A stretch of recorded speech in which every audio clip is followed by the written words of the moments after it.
Hey y'all, what's up? Your girl G here. Welcome back to my channel. We are right back at another fresh week. Hope everybody had a good weekend. But we are gonna get into Kandi and the gang. Don't you wanna hang with Kandi and the gang? It's growing on me. I'm not gonna lie. The song at first, I was like, okay, she did a little, yang yang, bop bop, a little diddly bop. But I mean, it's growing on me. But nonetheless, we're gonna get into this episode, and you know what? I got something for Todd. Todd ain't, okay? Todd ain't when it comes to running a restaurant. Hell, clearly running a business as a whole. Because from my understanding, Todd is the one that's really supposed to be in charge of the restaurants. Because we all know Kandi, she's got a whole bunch of other stuff going on. And I know when we watched them on Real Housewives of Atlanta, Todd was taking charge, with the restaurants and things like that. So I'm getting confused and I'm getting pissed off when I see him on the damn show talking about, well, I don't show up because I'm going to pick out all the things wrong with it. Don't you think that's a problem? Don't you think that's a problem? You keep avoiding the restaurant that people go to. Like you don't give a damn about the things that are going wrong with it. Like you would just rather act like they don't exist instead of putting the time and money in, because you have customers and people who are spending their hard-earned damn money there. But it's okay because you all right cross-contaminating the damn chicken with the fish, and cross-contaminating the degrees and putting bleach where water's supposed to be. You okay with that, Todd? All right, okay. Todd don't need to be in charge of shit, okay? But let's go ahead and get into the episode because there actually was kind of like a lot that went on. So we open up with Chandrika. She's on this hunt. She's like, I'm going to find out who said it. I'm going to see who told Todd and Kandi, because now my business out here in the street, people, telling on me. So she goes outside with Torin, leaves the whole host stand abandoned. Torin was like, don't somebody need to be there? She's like, it'll be all right. That's the problem in the first damn place. But she gets there, or she's talking to Torin. First of all, Chandrika with that red hair. That is my favorite. The red hair on her, because I love like that auburn red color. I actually think that's what I'm going to do with my hair. I think I want to go like the red, early 90s, like Faith Evans kind of red. Like I love that color. But yeah, nonetheless, she's talking to Torin and she was like, look, somebody told me, they said that I said Tanya and Ken don't give a fuck about the restaurant, because they don't. And so she's like, I want to find out. And the first question Torin asked was, well, did you say it? And all Chandrika could say, well, nigga, I talk so much shit, I don't even know. But she was like, but I wasn't the only one who said it. I would just repeat what other people were saying. So it's like, clearly everybody is echoing, the sense of, why it always seem like Kandi and Todd don't show up, or when we tell them something's wrong with the restaurant, it's just kind of like, okay, I'll send it up to HR, like one of those situations, where people put the opinion box, like when you go, or like, your review box, and they say, drop your opinions in there. That's what basically Kandi and Todd do. Give us your opinions, drop your opinions in the box, and y'all just look at them and then throw them away. Like, y'all don't really do shit about the complaints that's going on in the restaurant. But producers made me laugh when she was like going through, and she was like, I don't think it could be anybody else. And it was like, put up a picture of Chandrika, like flashing, like, bitch, you guilty. Like, she's on this, who said that tour? And it's like, girl, you literally need to take a U-turn, reverse back up, and look in the mirror, because bitch, it was you. So after that, Kandi stops by Patrick's place. I love the setup of Patrick and Melvin's place. Like, there's natural light. It's like, homey, woodsy, but still modern. Like, it's a really cute apartment. But Kandi comes in, he's giving her a tour of everything, and he's like, oh, this is like my calm corner, like my sensei wall, with my affirmations and candles and and my sound bowl and stuff. And she was like, sound bowl? When the hell did you start doing that? He was like, that's my baby Safari, she's helping me elevate, become a better man. And it's just kind of like, I get so annoyed when I be hearing dudes, she's making me a better man. And it's just kind of like, a woman's supposed to make you a better man. But I just kind of always feel like, especially with dudes like Patrick, y'all end up depending on the woman like that because y'all do see that she has her shit together, it's heading somewhere. It's just kind of like, I don't know. I just always get this feeling like y'all look for women to take care of everything. Like, a shout out to Erica De Niro. Like she says that mattress and a mule. That's all Patrick C. Safari as. She got her own business. She's an entrepreneur. Clearly doing okay for herself, and he saw that. That's what he said. No, because they asked, what makes Chandrika different? He was like, because I actually have to work for it. The mother girls, they were just throwing at me and talking about, oh, you want this? He's like, how do you know I want it? But I'll take it anyway. And it's like, see, that's the problem. That's the problem in the first damn place. You niggas take anything. How do you know I want it? But I take it anyway. Like, that's how dudes are. Y'all literally will sleep fuck anything. As long as it's got a hole and a post, like, y'all ready to stick your dick in it. Like, it's just what it is, period. Like, y'all are disgusting human beings. Y'all bitches raw and then be mad when they pop 9 months later is ding dong baby, and you got a baby at your front porch and you like, she trapped me. It's like, bruh, you shot her club up. What did you think? Like, that's a whole nother rant. Like, y'all just nasty, bringing home diseases, freaking bitches raw when you got wives at home, and then it's just like, y'all really take anything. Patrick looked like that dude. Any girl that basically say he gonna do it, regardless of what she look like, what she got, like anything. And he just comes off dumb to me. Like, he just comes off like he, like just doofus. That's all I can think of, especially with the way he talked. Like, I just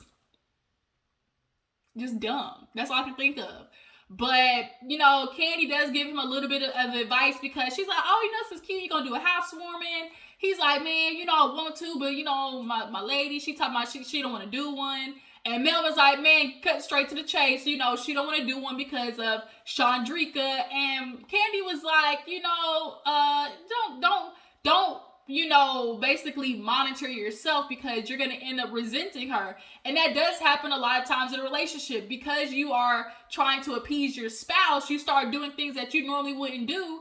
And you get a couple of years into the relationship and you start to realize, like, wait a minute, like, this ain't me. Where am I? Like, how did I become this person? And that ultimately affects the relationships. I think people underestimate what resent does in a relationship. Like, resent will it'll sneak up on you because it's something that you're constantly, bottling down and, you're not paying attention to, or you're distracting yourself from telling your partner how much like something they did really bothered you. And so you start low-key subconsciously sabotaging the relationship because you're looking at them like, I hate you, but really it's like you hate yourself because you allowed it to happen. Like, it's a whole psychology behind it all. But, resentment, like, you just don't, like Kandi's right, don't try to appease her and then, you look up being like, damn, where'd I go? You want to view it as, I'm just pussy whipped. It's just because, she hopped on the full split, I'm there for it. But really it's like, he talking about, I don't want to do nothing, to bother her, and it's just kind of like, okay, but she's giving off real, motherly, do what I say, nigga, you break my rules, I'm gonna punish you vibes. But Kandi did give him some good advice. Speaking of Kandi and Todd hold like a little meeting with Don, Juan, Philip. When Philip walks in, I think Philip definitely takes a lot of pride in the fact that he can be the guy that's like undercover gay. Like, you don't know he's gay until he shows up to the company party with his boyfriend. Like, he definitely like kind of takes pride in that. You can see. And I think that's why a lot of people, when they were looking at how he was interacting with Brian, how he was so immediately ready, like, man, let's get rid of him. It was a lot of people looking at him like, damn, like, he ain't really do it. Like, what did he really do to get suspended? Like, there's a little self-hatred going on there, Philip. But they talked to him basically about Dominique and Brandon. Boy, busted. They ass got busted in the room, canoodling with a little, smooching and stuff, all hugged up and everything. So now Kandi and Todd is like, well, shit. But Kandi's like, well, we met on set. He was like, that don't make it right. You know what? That is really crazy, like, to think about that. Like, how in Africa, this, he's supposed to be this fortune teller. or you know how they say like the people who are in touch with the universe, and for them to really say like the person you're gonna marry has been with you this whole time, or the person's traveling with you and she ends up marrying Todd, like that is so fucking crazy. Like to say, oh, how did y'all meet? And you be like, well, this African shaman basically pointed out my husband, and that's what happened. Like that is so crazy. But Todd was like, we need to figure out something. Like somebody need to get fired, because him even doing this just as a manager lets you know that he's not ready for the responsibility. First of all, Brandon, what the f do you do? What do you do? You show up and stay in there at the bar all damn day. You show up and drink and eat at the bar every day. Like, what are you managing? Like, we saw clearly that you really don't be doing nothing, because when they talked about how the host stands came in or the server stands came in, it was like, well, I didn't know about that. Like, he doesn't, like, Brandon, he do better. So then, Todd tells Mama Joyce and everybody, you know what? I'm gonna put my no-slip shoes on. I'm gonna get in the kitchen. Of course, everybody's like, Kandi was shocked. And you can tell Kandi really is wanting Todd to be more, enveloped in the restaurant and really do it. But she knows she can't just be like, Todd, do this, do this, because he's just immediately like, he's gonna combat her and feeling like Todd needs to feel like he's the boss of something because of who Kandi is. Oh, I'm gonna do these restaurants, and I'm gonna say this, and that. I'm gonna pretend to be a boss of something, but really, you not moving like a boss. You're not moving like somebody who really cares about their business. You not, because how do you want to open a restaurant and don't even want to really genuinely know each working gear of the restaurant? That's why a lot of restaurants fail, because they do shit like how y'all do, especially celebrities. Y'all throw the restaurant up and then y'all put y'all's name on the front of it, but y'all really not going in and seeing like the everyday operations. So the fact that Todd, the only reason Todd is doing it is because they're filming, and he knows, like, I think he thought about how it would look. How do you own a restaurant, don't even know how the kitchen work? The fuck? So what else happened? Don Juan, he talks to Brian. Don Juan basically talks to Brian and was like, checking in on him because a girl named Pebbles, that's such a cute nickname, Pebbles, she basically was like, I'm friend of Brian, and I kind of saw he had a carton of wine. He had that box of wine, and I was just concerned. So he checks in on Brian and his toupee. And he was like, look, I just want to be like, how's your sobriety going? Because, I just want to check in, make sure you're okay. And basically, Brian was like, I'm good. And he was like, are you sure? I heard you was drinking. He was like, I had some wine. He was like, what about last week? I mean, a shot of tequila. He was like, well, is that really sobriety? And you know what? I know there is a difference, like, with people who don't want to use the term, like, quote unquote, like, alcoholic. Like, I'm not an alcoholic. I just may be somebody who's alcohol dependent. Like, and I feel like those are really two different things. Like, where somebody can realize, like, damn, I'm going out every week. I'm kind of drinking. Like, do I really need to drink on the scene? Or do I really need to drink like that every day? Versus an alcoholic who wakes up and they have to drink because their body literally is craving it. Like, when you wake up ready to drink, like, you're kind of hitting that. You're starting to cross over alcoholic. And I think that's what Brian realized. I think he realized he was crossing over to alcoholism. Like, I'm waking up and drinking a gallon of vodka, bitch. That's a lot. Okay, and not only am I doing vodka, I done made me a whole ass Bill Cosby drug cocktail, Whitney Houston cocktail with Adderall, alcohol, wine, 8 bottle of Coke. Like, he was running, bro. He was a whole damn pharmacy. So, he's letting Don Juan know, like, I came a long way. He was like, you know what?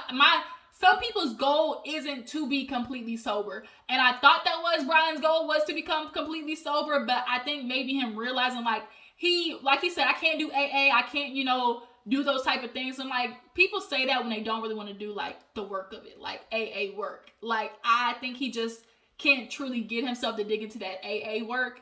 And also too, like, he doesn't look like somebody who wants to take on that title, like, oh, I'm an alcoholic, or something like that. So I think it does soothe him a little bit to know, like, I can pull back.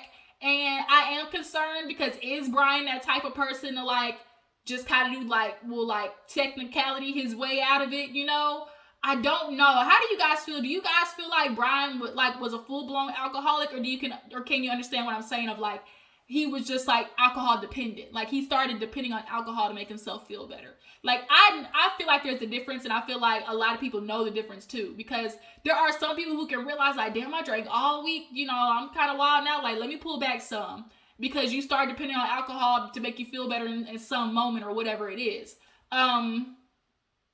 But he explained to Don Juan, he was because Don Juan said something that's true, which is sometimes you forget to just check in on people. He's bruh, if you dealing with this, I need to know that I checked in, because I don't want to get a call one day and, I didn't do because people sometimes don't follow their first smart, I'm gonna text this person, see how they been, or let me ask this person how they are, and you don't. And then you realize people will really be going through shit in their life, and it's damn, if you find out one day that he took his own life, you would feel bad, damn, what if I had asked, bro, are you okay, or do you need help? Living with that, that would really suck. And so Brian understood. He was I get it. He's my sister shot herself. And I guess he hasn't told anybody, because Don Juan was oh my God. And so Brian's I get it. I understand. My sister, she kind of actually helped me in a way. I woke up and was damn, I can't do this no more. So he has pulled back in the drinking, and I'm proud of him for that. But is he necessarily recognizing, okay, do I need to fully go sober? But for him, he's I can't do I'm going out with everybody and you're drinking. And he can be a social drinker. Instead of being somebody who wakes up drinking alcohol, I can cut all that out, have a sip of wine. And then when I'm out, be a social drinker. I don't know. I just don't know if Brian's able to teeter that line. He looks like he's definitely doing better though. He does. For him to be off the pills, the coke. When he said I was doing 8 balls and Adderall, and just I was damn, bro, you was in there litty, okay? He was ready to get ass out the window. His ass was hanging in the wind. What's that all say? He was 2 sheets to the wind. But Brian too, he killed me when other people ordered their food, and they were he was okay, you want the chicken? All right, okay. It'll be out in 2 days, bitch. I died. He be saying stuff it is so funny, because bitch, your food gonna take forever to get out with the way they acting. And that's where we head to next. The Todd working in the kitchen, and this is where Todd pissed me off, because they get to the restaurant and he's telling Kandi basically in the confessional, I just avoid the restaurant altogether, because I know when I get there, I'm gonna pick out all the things that's wrong with it. As an owner, or as somebody who truly wants to work on a restaurant, the things that's wrong with it, you would fix it. Right? You would fix the things that's wrong with it, so you would feel good walking into your establishment. If you don't feel good walking into your own motherfucking establishment, that's a problem. You don't even want to get the generator fixed, my nigga. You have the money. We know y'all got the money, but the thing is, Todd is only thinking about, he's okay with cutting corners and being cheap on everything and not giving a damn about anything, because at the end of the day, he knows the restaurant makes money simply based off the fact that it is OLG. He knows people are showing up regardless of the fact that his sink is literally clogged up and full of shit. That you got freaking bins over there with glass, y'all running out of silverware. Trash is on the floor. He's okay with cutting corners and shit, because he knows people come in regardless. But that's why y'all got that bitch ass crappy rating, because you don't give a damn. And how is it that you want your customers to keep showing up? And it's if you noticing the things that's wrong with it, clearly the employees are noticing what's wrong with it. And that's where the morale comes in as well. You want your employees to want to come to work. You're gonna get better work out of people when they feel appreciated, when they feel oh, my manager or my boss cares about my work environment. And clearly, Todd, you don't give a fuck. And that's why you just not getting in the kitchen. If you really want your restaurant to succeed, the kitchen is literally where you would want to start, and knowing that, okay, we good back here. So they get there, I'm Bertha, that's my bitch. After this episode, I'm Bertha, girl. Oh, dude touched her back and she like swatted. And she was like, boy, you almost got some. And so she's like, but hey, look, if you young and you got some money, she said you can feel. No money, no feel. No money, no feel. I said, there you go. Bertha back in the day clearly had her bills paid. Okay, she said, look, what's the I love this part on Next Friday where Sugar's like, Kandi make the cookie go. No, she's saying, money make the cookie go, woo woo. That's what Bertha's saying. Look, money make the cookie go, woo woo. So yeah, Aunt Bertha, she gonna be the manager for the day. Todd, he already just talking at his ass. You know, I'm gonna go in there. It can't be that hard. Go back there. Oh, this all I gotta do. Cut the eggs, you know, just talking shit. And so he's starting to do it, but now shit's picking up. Oh, let me get a side of macaroni. Let me get a side of greens. You know, I need that on the fly, Todd. Where's my 2 wings of chicken? And things are starting to get a little sketch. And now all of a sudden it's, oh, you know, man, we need to get a what he say? We need to get a system going. You know, if I need to pull somebody over here because we short on that, then we get somebody to double up on the eggs. And Kandi was in the confessional like, okay, right. If you feel like this, why aren't you having somebody come back there and do that then, Todd? If that's what you feel like, that's what you see is wrong, why aren't you offering a solution? Why aren't you bringing somebody in for that solution? But you bad at the people working.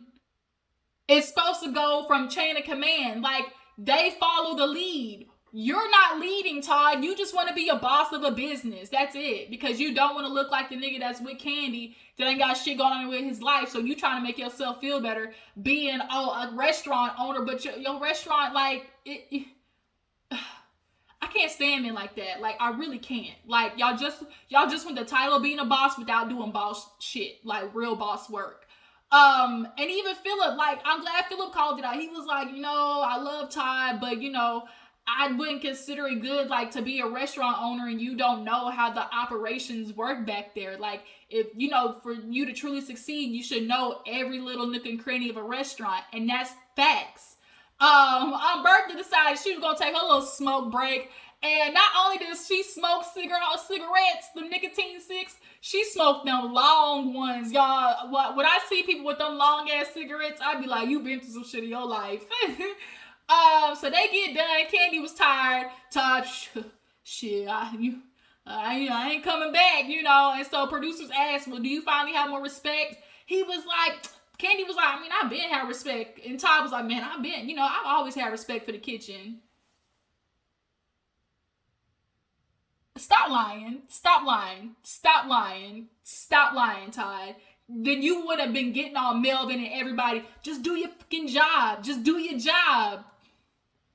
Now you see how it's not just do your job. Get the out of here, bruh. Todd can kiss the whole crack of my ass with that bullshit he be talking. I forgot. Basically, Patrick goes to Safari, lets her know, bitch, I'm a man, okay? We having this housewarming, okay?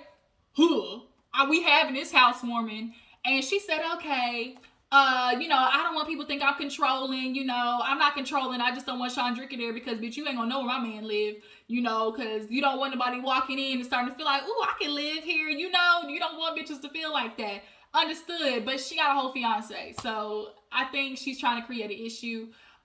Speaking of Safari, Mama Joyce went over there to get that ass plump, okay? She said, I want that BBL. Oh, speaking of BBL, them girls walked in. You know, people kind of do that for fun. You've been seeing, like, the girls dress up like as grannies and go out. And that's basically what it was. Because at first, all I saw was the ass walking through the door. And I said, damn, like, somebody ass that big? But then, when they panned to them actually being inside the restaurant, I was like, oh, okay, I see what this is. But Mama Joyce look good, y'all. If I was Mama Joyce, bitch, I would be out here. My milkshake brings other boys to the yard. Like, if I was Mama Joyce, I have all the young men, okay? Like Alberta said, you young and got some money. If you young and got some money, if you got some money, okay, come on over here. All right, you gonna go ahead and blow this bike out. One time for the one time, and then I send you on your merry way. Have me a pint of ice cream and watch some Netflix when you get done. Okay, your Uber's outside, young man. Yeah, Mama Joyce and Kandi does talk to Safari. It was like, just let Patrick do what he do. This was actually the best wig that Safari wore. This was them other wigs was not cute. This was a way better wig she had on in this scene. And then we in the episode, Brandon, he gets busted. They tell him, bro, we see you on camera canoodling, and they like, what you gonna do? And he was like, well, she could leave. She could go to Blaze. And Don Juan was like, we can't move her, and you're the manager. Like, we're not going to do that. Well, I mean, if we just got to cut off contact at the restaurant, that's most likely not going to happen. So now Brandon, he gonna go over to Dominique at her practice, right? And he go to her practice and walk in the damn door, and it's like, what the f you doing here? Like, this is not what we do, boo-boo. But they go outside, and he was like, look, Don Juan pulled me to the side, and they hearing about us, they even caught us on, look bitch, you on Kandi camera. And she was like, damn. So she's like, now what, like, you firing me? And he was like, no, they just kind of threw out some options, you could go to Blaze, I could go to Blaze. I'm not going to Blaze, that's too far. Like, even though every time she said something, that's not what I was trying to say, but were you? Like, he was throwing options out for everything she could do first to see if she was going to offer it. Like, that's why he said those things first. Oh, I mean, you could go to Blaze, I could go to Blaze, or, if you want to call this off, because it's, too much. Like, he wanted her to take lead, so that way it didn't come across as he was, like, trying to, like, basically make her take the fall. But that's what you're doing. Like, he don't want to take no initiative and actually being like, okay, you know what, I want to be with you, so this is what I'm gonna do for you, or like whatever. Like, he wants Dominique to do the switching up, and it's kind of like, boy, you bitch made for that. But she look at him, so we breaking up? Oh no, we not breaking up. All right, okay. Like, Brandon, he was just showing how bitch made he was in that moment, because it's just kind of like he was wanting Dominique to do all of the switching and moving and changing. But it's like, nigga, what about you though? Because you're the manager. Like, you're supposed to take initiative. But they basically agree, we just know we gonna act right in the restaurant. Okay, how long that gonna last? But that was the episode, you guys. I appreciate y'all for tuning in. Tell me what you feel about Kandi and the gang. What do you guys feel about Todd making his way to the back of the restaurant, finally working back there? And what do you guys think is a solution for, Dominique and Brandon? I will see you guys later. Make sure to follow my Instagram and Twitter, and I'm going to catch you guys later. Deuces.